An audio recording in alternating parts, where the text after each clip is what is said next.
Hormuz കടലിടുക്കിൽ 562 Indian കപ്പൽ ജീവനക്കാർ മരണഭീതിയിലാണ്. ഒരാൾ മരിച്ചു കഴിഞ്ഞു. എന്താണ് രാജ്യം മൗനം പാലിക്കുന്നത്? അമേരിക്ക നമ്മുടെ സുഹൃത്താണോ, അതോ ഇന്ത്യ അമേരിക്ക വരച്ച വരയിൽ നിൽക്കുകയാണോ? അന്താരാഷ്ട്ര കടലിൽ ഇന്ത്യൻ കപ്പൽ ജീവനക്കാർ US ആക്രമണത്തിൽ കൊല്ലപ്പെടുമ്പോഴും ഡൽഹി പുലർത്തുന്ന മൗനത്തിന് പിന്നിലെ രഹസ്യമെന്ത്? ഹോർമൂസ് കടലിടുക്ക് ലോകത്തിലെ ഏറ്റവും തന്ത്രപ്രധാനമായ ജലപാത. ഇന്ന് ഈ ജലപാത ഒരു യുദ്ധക്കളമാണ്. കഴിഞ്ഞ 107 ദിവസമായി 13 ഇന്ത്യൻ പതാക വഹിക്കുന്ന ചരക്ക് കപ്പലുകൾ ഇവിടെ കുടുങ്ങിക്കിടക്കുകയാണ്. അതിലുള്ളത് 562 ഇന്ത്യൻ കപ്പൽ ജീവനക്കാരാണ്. അമേരിക്കയും ഇറാനും തമ്മിൽ പശ്ചിമേഷ്യയിൽ രൂക്ഷമാകുന്ന സൈനിക സംഘർഷത്തിന്റെ നേരിട്ടുള്ള ഇരകളാണ് ഇവർ. കഴിഞ്ഞ 3 മാസത്തിലധികമായി ഇവർ കടുത്ത ഭീതിയുടെ നിഴലിലാണ്. എപ്പോൾ വേണമെങ്കിലും ഒരു മിസൈലോ ഡ്രോണോ തങ്ങളെ തേടി എത്താം എന്ന ഭയം. ഇവരുടെ നാട്ടിലെ കുടുംബങ്ങൾ അനുഭവിക്കുന്ന മാനസികാവസ്ഥ എന്തായിരിക്കും? ഒരു ഫോൺ കോളിനായി, ഒരു സുരക്ഷിത സന്ദേശത്തിനായി അവർ ദിവസങ്ങൾ തള്ളി നീക്കുന്നു.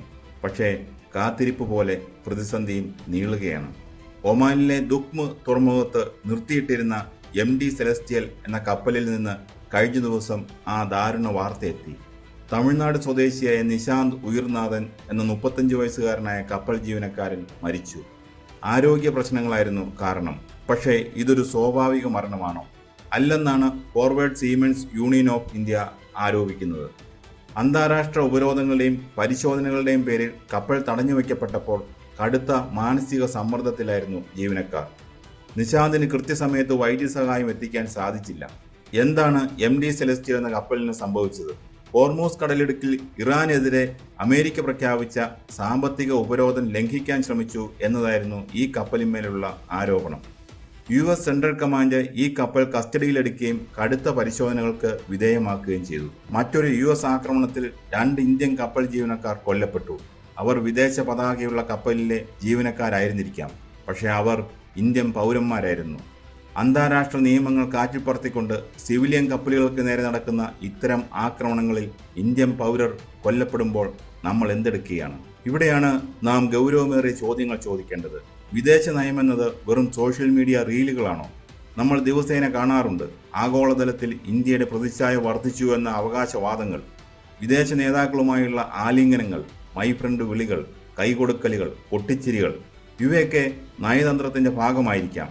പക്ഷേ യഥാർത്ഥ നയതന്ത്രം അളക്കപ്പെടേണ്ടത് ഇത്തരം ഫോട്ടോ സെഷനുകളിലല്ല. ഇതുപോലെയുള്ള അത്യന്തം സങ്കീർണമായ അവസ്ഥയിൽ സ്വന്തം പൗരന്മാർ മരണത്തിന്റെ നിഴലിൽ നിൽക്കുമ്പോൾ ഈ പറയുന്ന വ്യക്തിപരമായ സൗഹൃദങ്ങൾ എവിടെ പോകുന്നു? ഈ വിഷയത്തിൽ ഇടപെടാൻ ശ്രമിച്ച ഇന്ത്യൻ വിദേശകാര്യമന്ത്രി S ജയശങ്കറിന് US പ്രതിരോധ സെക്രട്ടറിയിൽ നിന്ന് നേരിടേണ്ടി വന്നത് കനത്ത തിരിച്ചടിയാണ്. മുഖം നോക്കാതെ അത്യന്തം കർക്കശമായ ഭാഷയിലാണ് US പ്രതിരോധ സെക്രട്ടറി ഇന്ത്യക്ക് മറുപടി നൽകിയത്. അന്താരാഷ്ട്ര ഉപരോധങ്ങൾ ലംഘിക്കുന്ന കപ്പലുകൾ ഏത് രാജ്യത്തിൻ്റെതായാലും US സെൻട്രൽ കമാൻഡ് നടപടി നേരിടേണ്ടി വരും. അതിൽ സഖ്യകക്ഷിയെന്നോ സുഹൃത്തെന്നോ ഉള്ള വിവേചനമില്ല. ഇതായിരുന്നു സെക്രട്ടറിയുടെ മറുപടി. ഇന്ത്യൻ വിദേശകാര്യ മന്ത്രാലയത്തിന്റെ വാദങ്ങളെയും അഭ്യർത്ഥനകളെയും പൂർണ്ണമായി തള്ളിക്കളയുന്നതായിരുന്നു ഈ മറുപടി. ലോകവേദികളിൽ ഇന്ത്യയുടെ വാക്ചാതുരിയും നയതന്ത്ര മികവും വാഴ്ത്തപ്പെടുമ്പോഴും വാഷിംഗ്ടണിന്റെ അധികാര ഹുങ്കിന് മുന്നിൽ അത് നിഷ്പ്രഭമായി പോകുന്ന കാഴ്ചയാണ് ഇവിടെ കണ്ടത്. 562 ഇന്ത്യൻ കപ്പൽ ജീവനക്കാർ ഒരു യുദ്ധമേഖലയിൽ കുടുങ്ങിക്കിടക്കുന്നു. 2 പേർ കൊല്ലപ്പെടുന്നു. ഒരാൾ ചികിത്സ കിട്ടാതെ മരിക്കുന്നു. എന്നിട്ടും USന്റെ ഈ കടുംപിടുത്തത്തിന് മുന്നിൽ ശക്തമായ ഒരു മറുപടി നൽകാനോ നയതന്ത്ര സമ്മർദ്ദം ചെലുത്താനോ ഇന്ത്യൻ ഗവൺമെന്റിന് കഴിയാത്തത് എന്തുകൊണ്ടാണ്? മുൻകാലങ്ങളിൽ ഇറാഖ് പ്രതിസന്ധിയിലും യമൻ ആഭ്യന്തര യുദ്ധത്തിലും ഇന്ത്യ പ്രവാസി പൗരന്മാരെ രക്ഷിക്കാൻ കാണിച്ച ആർജവം ഇന്നെവിടെ? എന്തുകൊണ്ട് ഹോർമൂസ് കടലിടുക്കിൽ ഇന്ത്യക്ക് ഒരു സുരക്ഷിത ഇടനാഴി ഉറപ്പാക്കാൻ കഴിയുന്നില്ല? അമേരിക്കയുമായി ബന്ധപ്പെട്ട വിഷയങ്ങളിൽ ഇന്ത്യൻ ഭരണകൂടം പുലർത്തുന്ന ഈ മൗനത്തിന് കാരണമെന്ത്? അത് കേവലം ഒരു തന്ത്രപരമായ മൗനമല്ല, മറിച്ച് അതൊരു വിനയമാണ്. അമേരിക്ക വരച്ച വരയിൽ നിൽക്കാൻ നിർബന്ധിതമാകുന്ന ഒരു വിദേശ നയത്തിലേക്ക് ഇന്ത്യ മാറുകയാണോ എന്ന സംശയം ഇവിടെ ഉയരുക സ്വാഭാവികം. ഇന്ത്യയുടെ വിദേശ നയത്തിൽ സമീപകാലത്തുണ്ടായ ഘടനാപരമായ മാറ്റങ്ങൾ ചർച്ച ചെയ്യേണ്ടതുണ്ട്. ഇന്ത്യ പരമ്പരാഗതമായി പുലർത്തിയിരുന്ന ചേരിചേരാ നയം ഇന്ന് ദുർബലമാണ്. നമ്മളിന്ന് അമേരിക്കയുടെ തന്ത്രപരമായ പങ്കാളിയാണ്. ക്വാഡ് പോലുള്ള സഖ്യങ്ങളിൽ നമ്മൾ സജീവമാണ്. എന്നാൽ പശ്ചിമേഷ്യയിൽ ഇറാന്റെ ശത്രുപക്ഷത്താണ് അമേരിക്ക. ഇന്ത്യക്കാകട്ടെ ഇറാനുമായി വലിയ തന്ത്രപരമായ ബന്ധങ്ങളുണ്ട്. ചബഹാർ തുറമുഖം അതിലൊന്നാണ്. അമേരിക്കയെ പിണക്കാതിരിക്കാൻ ഇന്ത്യ ശ്രമിക്കുമ്പോൾ ഇറാന്റെ സ്വാധീന വലയത്തിലുള്ള കടൽ മേഖലകളിൽ ഇന്ത്യൻ കപ്പലുകൾ സുരക്ഷിതമല്ലാതാകുന്നു. അമേരിക്കൻ ഉപരോധങ്ങൾ കാരണം ഇന്ത്യൻ കപ്പലുകൾ പരിശോധിക്കപ്പെടുമ്പോൾ ഇന്ത്യക്ക് ശക്തമായി പ്രതികരിക്കാൻ കഴിയുന്നില്ല. കാരണം നമ്മൾ അമേരിക്കയുമായി അത്രമേൽ സാമ്പത്തിക സൈനിക കരാറുകളിൽ ഏർപ്പെട്ടിരിക്കുന്നു. സ്വന്തം പൗരന്മാരുടെ ജീവനേക്കാൾ വലുതാണോ തന്ത്രപരമായ പങ്കാളിത്തങ്ങൾ?